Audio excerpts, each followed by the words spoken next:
It's relatively easy for Christ followers to become accustomed to hearing from heaven when the input is all about them. When they face a sticky situation in their everyday life, maybe their marriage, their job, their health, their finances, they beg God for direction. They open their ears to heaven, and God usually does send a dose of helpful and timely wisdom their way. Because of His great mercy, He whispers well-placed steps that they can take. But over the years, I have discovered that an entirely different level of whispers exists for those who are willing to hear, for those who are willing to live wide open to God so that He can use their lives for good in the middle of a broken world. These whispers deal not with what's on our minds and hearts, but what is on the mind and heart of God Himself. I've met scores of people in the last several years who have raised their spiritual listening capability to this higher level. And each time, they say it's been the wisest decision of their lives.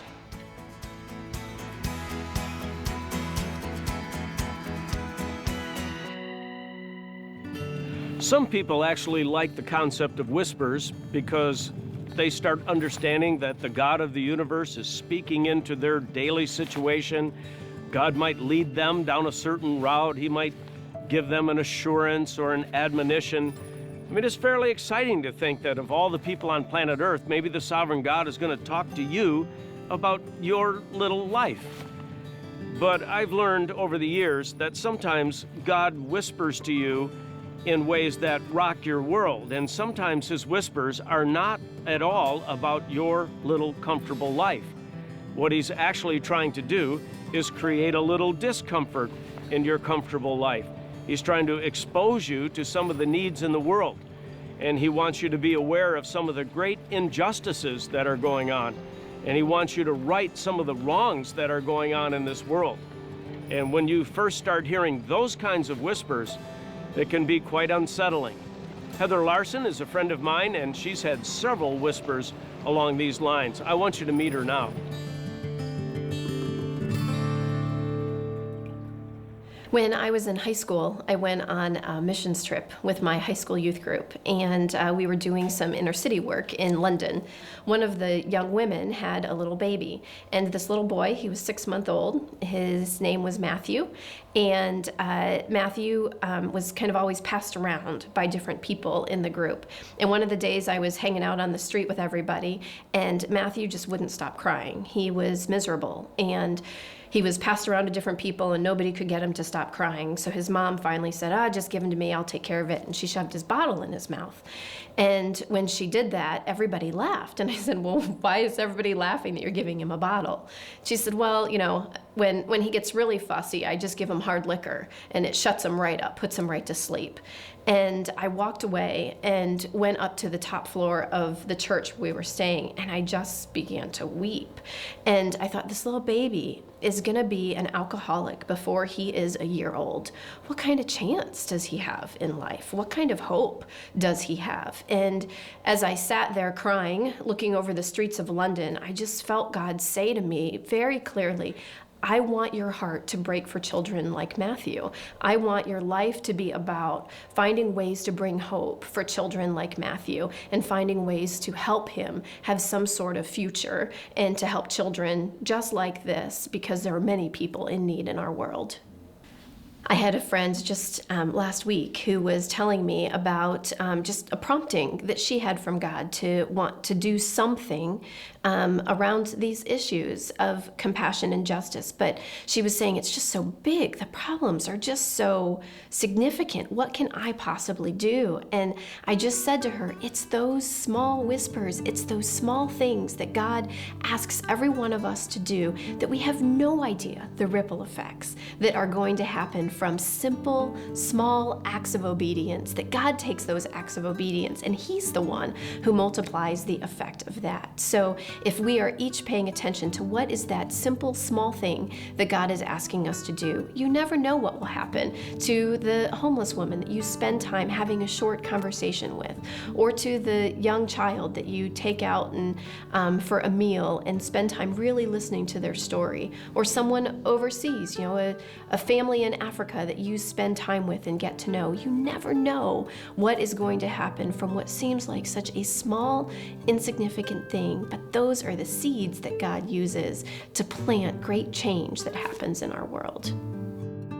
God has wired me up with a very activistic nature, and to be able to be part of real significant change happening in our world is very satisfying for me personally. I mean, you look at the passage in Isaiah that says that those who reach out to the poor, that they will be like a well-watered garden, and I have definitely sensed that of just God's pleasure in that. And at the same time, while I'm wired as such an activist, I think the part that has been even more impactful for me is the number of times that God comes back to say, I don't love you because of what you do. I don't love you because you obey me. I love you because of who you are. And it's a matter of whether you and I together, based out of the relationship that we have together and how you're walking with me, can we make a difference together? But it doesn't define you. It doesn't make my love for you anymore, but it is out of our relationship that you get to be part of doing things that I'm going to use in this world. I think one of my main concerns through following that prompting is God has given me a heart for this world and a heart to be engaged with issues globally. And what does that mean for me locally? What does that mean for my immediate family? What does that mean for me wanting to be a wife and have a family? And it was about the juggle of, can I follow this prompting and be a wife and a mom and truly live out the love and care that God wants me to provide for my immediate family at the same time. There was one day I was standing in the back of the Willow Auditorium during worship and just allowing myself to soak in the worship and looking out over the church. And I felt God say to me, I love your family even more than you do. And if you follow where I am leading you, I will take care of you and I will take care of them. And together we will fulfill the purposes of what I want you to do in this world. When I think of the nudgings that God has given me over the years, I never imagined the type of experiences and the type of people that I would be able to meet. And I look at the ripple effects of what God is doing through our church. And I think of micro-enterprise loans that are happening in Latin America and Africa. I think of AIDS patients who are on life-saving medications and other ones who are being given dignity and how they die and in their final days. I think of orphans and vulnerable children who are being taken care of. I think of faces of friends all over this world that I have been so shaped by. And if I hadn't listened to that prompting, I wouldn't get to be part of it. And I am a different person and I see the world differently because of what God has done through my heart. And my hope is moving forward that however God whispers, that I will have the courage to respond to that, and that I will know that even if I can't see what the outcome will be, even if it doesn't make sense to me at the time, that God wants to do something bigger in every single one of us than what we can possibly imagine ourselves. We just have to let Him, and we just have to have the courage to follow.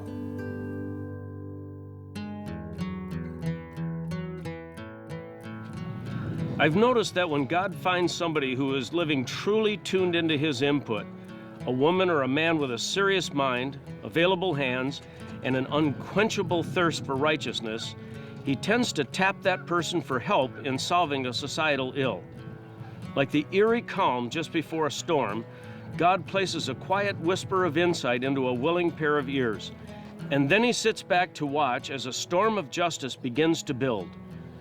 Based on conversations I've had with scores of people who have received these type of whispers, the initial instructions from God are often simple.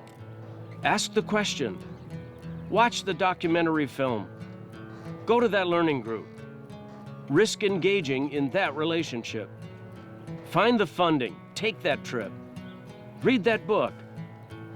But not surprisingly, once the person follows that initial divine direction, all bets are off. More times than not, that person's world gets irreversibly rocked as their role in this world takes a radical, justice-focused shift. I can relate to Heather's story. A few years back, there was a staff member who knew I was going on a family vacation. And he talked to me in the hallway just before I was going to my car to go to the airport. And he gave me a book. And he said, "God told me to give you this book. And I think you should read it on your vacation." And I assured him that on my family sailing vacations, I don't read serious books. I read sailing books, I read novels, but it looked to me like the one he gave me was not the kind I was going to read. So I said, "Well, thanks very much." I put it in my duffel bag, and then I took off for the airport. One of the first nights down on the sailing trip, for whatever reason, my family decided to go to bed early. So they all went down below and turned out the lights and went to bed. Well, I still had some adrenaline going, and so I was up in the cockpit area. And I reached down into my duffel bag and I pulled out a book, and it happened to be the one that the staff member had given me. And so I didn't have any other means by which to read this book. So I grabbed a flashlight and I just started reading this book page by page. About 15 pages into this book, I have no other better expression to describe what happened to me. God just spoke to me. He wrecked me. He said, "Do you realize the seriousness of the subject matter you're reading?" The book was on racial reconciliation. And the story goes that when the British came over to what we call the United States, we kind of think that they just had a Thanksgiving dinner with some Indians, and then they moved west and all was well, and the British moved in and everything went well from that point on. When in actual fact, the British annihilated several 100,000 Native Americans and even introduced smallpox into their villages so that their children would die. And it was essentially a genocide. Again, we don't talk about that in American history books that much. Now, if that weren't enough, there was a second move to this, and that is those early settlers in the United States built boats, sailed them over to the Ivory Coast in Africa, and then rounded up tens of thousands of families, from older to younger, adolescents, you name it, and put them on these ships, just loaded them like cargo on these ships that went from the Ivory Coast back to the United States. About a third of the people who were loaded on those ships died en route. And they were not buried with respect at sea. They were just chucked over the side for shark bait. And family members couldn't conceal their grief. Well, when the remaining group got all the way over to the United States, they were hosed off, washed off like cattle, and they were put on auction blocks for the highest bidder. Families were separated, and terrible things happened after these auctions. But then these folks who were bought were put on farms, and on these farms, these slaves were worked from early morning to late night, and as history records, often during the night, the fathers of those households would rape the little girls throughout the night, and you can imagine the family horrors involved in this scene. I read about this book for 7 days on that sailing trip, and almost every page, the pain and the sense of conviction in my heart got deeper and deeper and deeper. When I realized that the church had stayed silent about this subject matter, that pastors had slaves, whole congregations were made up of rich business people who had slaves, but nothing was done about it, I was sick to my stomach. And by the time that trip ended, I was a mess. So I came back from that trip, and the Spirit of God spoke to me and said, "You need to step up and talk about this kind of stuff. You need to get educated. You need to meet with African American leaders and fill in the missing pieces. But I'm going to assign you this specific task of trying to use the platform that I've given you for the purpose of bringing about higher levels of racial reconciliation. I knew this was going to be a difficult assignment. I knew people wouldn't understand. But I had heard God, and I never looked back. In the 10 years from that sailing trip till where we are now, the diversity factor at Willow has gone from 2% to well over 20%. We love the richness of diversity we experience now as a church. It's one of the defining characteristics of our church. I think of the teachings of the New Testament where Jesus cleansed the temple, and he said at the end of that little experience, he said, "I want my house to be a house of prayer for all the nations." For all the nations. God's dream for his church is that it would be filled with people from every different kind of ethnicity, every language group, every color. And I've taken that to heart and tried to build the vision at our church for us to be a church for all the nations. So whispers are powerful things. They happen when you least expect it.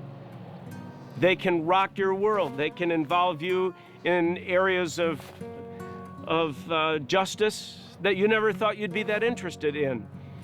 But when God moves and when he speaks, my counsel is to listen well and to obey no matter the cost, and he'll put you on an adventure, and off you go. A few years ago, Willow started a Spanish-speaking ministry. We weren't looking for any trouble. We just noticed that in our congregation, we had increasing numbers of people whose primary language was Spanish, and preach as hard as I might try to preach, I couldn't get through to them. So we decided to hire a Spanish-speaking pastor, which we did, and all went well. And the Spanish-speaking people held their own service in another part of the building, and then it grew to several hundred people. Along the way, we were told that about 80% of the people in our Casa de Luz ministry were undocumented. They actually weren't here in the United States legally. Well, many of them were using our food pantry. Many of them had their children in Promised Land, our children's ministry. Many of them had joined our church and become a part of our small groups. And people started asking, "Hey, Bill, what are you going to do?" And I said, "What do you mean, what am I going to do?" And the question was, what are you going to do about these undocumented people who are a part of our ministry? And I said, I have no intentions. I don't know what I'm going to do. Just at that time, a book was given to me called Welcoming the Stranger. It was written by Matt Sorens. And I read the book from cover to cover. I think I read it in 2 sittings. And all throughout that book, the scriptures made it clear that God has a unique concern for widows, orphans, and aliens. And scores of passages were cited about this: widows, orphans, and aliens.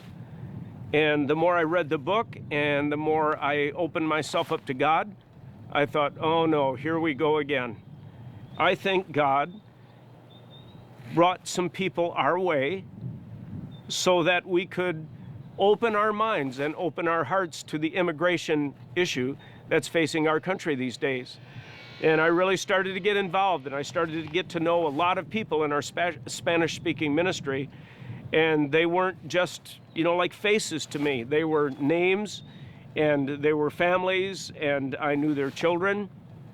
And I've been reflecting a lot in recent days on what does God really have to say about widows and orphans and aliens. Now, these promptings that I'm receiving these days about trying to do something about this are quite unsettling to me. I know this is a very politicized issue.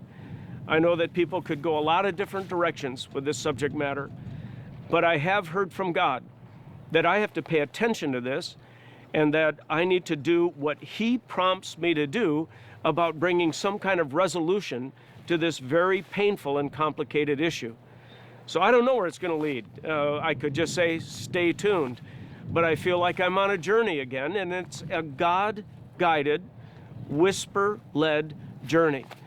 I'm very confident that God will take it where He wants it to go, and that I'll try to stay in step with Him each step of the way.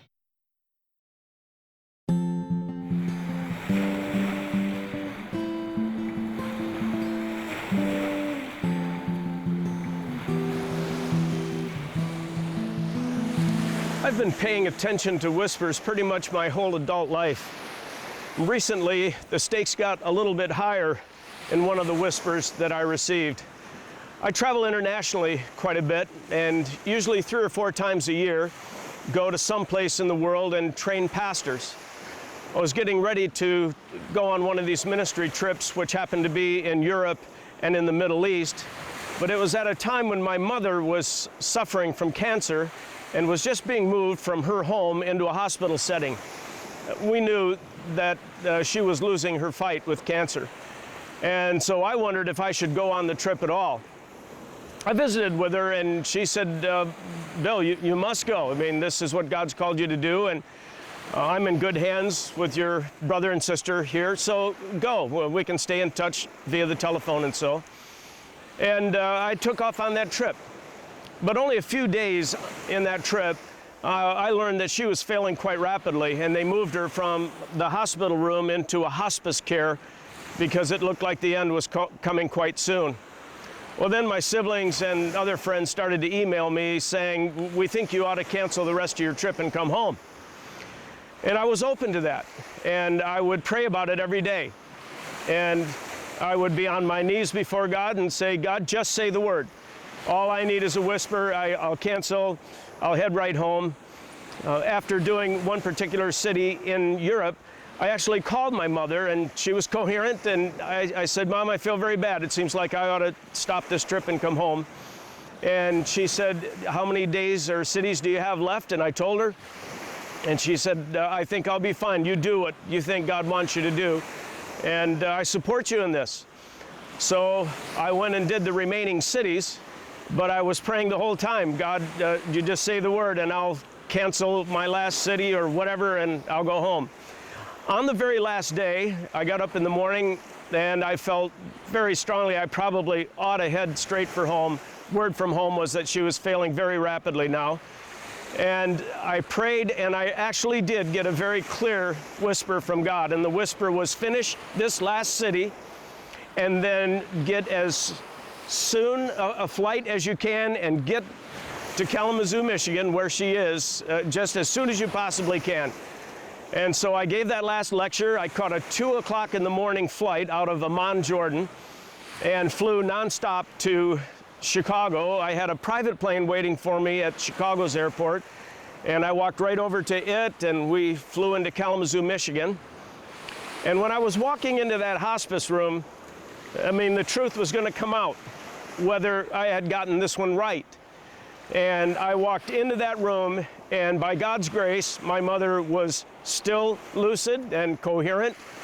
And I sat by her bed, and we had mother-son conversations for several hours and said the words that needed to be said and expressed all of our feelings. That was the last day that she was conscious. She lost consciousness that night and actually died 3 days later, and then we buried her. But I've reflected on that adventure, that time period, quite a bit these past few weeks, and just how important, how high stake that whisper in Amman, Jordan really was. If I'd have got that one wrong or not listened to it, I'd live with a lot of regret today, but I don't. But I trust these things, these whisper things, high stakes or low stakes. And I think you can too, once you get the knack of how to hear them and how to carry them out. I'd like to close by suggesting that the highest risk whisper that ever happened in heaven, actually, when God said to Jesus Christ, there's a world that you need to redeem. And Jesus heard those words from his Father, and he courageously obeyed. And you all know the story, how he came and he taught on planet Earth, and he showed us how to live, he showed us how to love, and then he paid a redemptive price, took the sins of the world on himself. It was a very courageous thing to do. but he did it. And he then expected, after his resurrection, that those of us who would bear his name, Christians, that we would be courageous in our faith as well, that we would study his word so that his words would get in our heads and we would live with the truth of his word in our minds and in our hearts. And he also expected that we would be available all throughout the course of our day for whispers, for promptings. And you've been hearing a lot about these in the past weeks. And as I close, I want to just give you one final challenge. Take whispers seriously. Listen to everyone, live with an ear open to heaven. And you might get one wrong once in a while. No big deal. You'll get better at this over time. But you keep an ear open to heaven. You discern these whispers, put them through the filters as best you need to or can. And then you live with courage and walk in the direction God asks you to walk. And I don't think you'll ever regret it. So I'm committed to this, and maybe you would join me in this great adventure. I hope you will.